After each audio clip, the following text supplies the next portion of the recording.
I think what you said about the death of Christianity is really it. All of these things we've been talking about, like situationships and the loss of sincerity and everyone's being ironic and no one's kind of saying what right and wrong is, that is the death of Christianity, because Christianity took those things seriously. And people don't believe. What can you do? Replace it with a social contract, with a sense of morality. That's gone. What do we do? I think the answer is just not to legislate it, but it's not to throw it away. My grandparents are not like explicitly religious, but they live a Christian lifestyle. They live by those values, because those values work. That is actually the worldview that says to you, yeah, there's a right and wrong, there's a way of doing things, and it did work to give people guidance. Like, this is why we're all online listening to TikTok trauma-informed therapists and like Instagram influencers, because we have no other way of knowing what right and wrong is, so we have to go to these like experts online, whereas before it was just the culture. There was a sense of it. And if you're... Then let's get down to the nitty-gritty of that. My contention is, yeah, this is unintended consequences of feminism, blah, blah, blah. But would we want to live in that world still? I suggest no. I mean, that'd be awful. But do you think divorce should be as easy as possible? I think it should be precisely as easy as it is now. Like, no-fault divorces was a fairly recent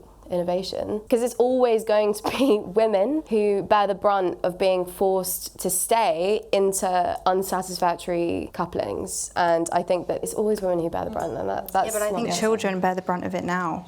What, through divorce? Yeah, which is now that not only do like stay together for the kids. Does that work? 100%. I think really? Nearly half of children in the UK are now living without both their mother and father before age 14. Despise each other. I mean, that's terrible, isn't it? It's terrible. That's not a healthy family unit. Well, there's obviously extreme cases where parents despise each other and there's abuse, but I think, again, it goes back to having and being. I think my grandparents' generation, it was more about being. It was being a mother and being a wife. And sometimes there is dissatisfaction that can be overcome for the good of the children. I think at the moment we've veered the complete other way, where not only do we have family breakdown, but now, again, we can't talk about it, because if you're a child and your parents divorce, everyone says to you, well, that happens to half of marriages. You know, you can't really complain about it, but I think it's a trauma for young children. There's a whole therapy industry that profits off people complaining about precisely that. Oh, I don't know. I don't think people should have to stay in miserable marriages just because... And what you're talking about is duty. You know, and there's a whole set of things that people do in the name of marital duty, not least, you know, duty sex, putting up with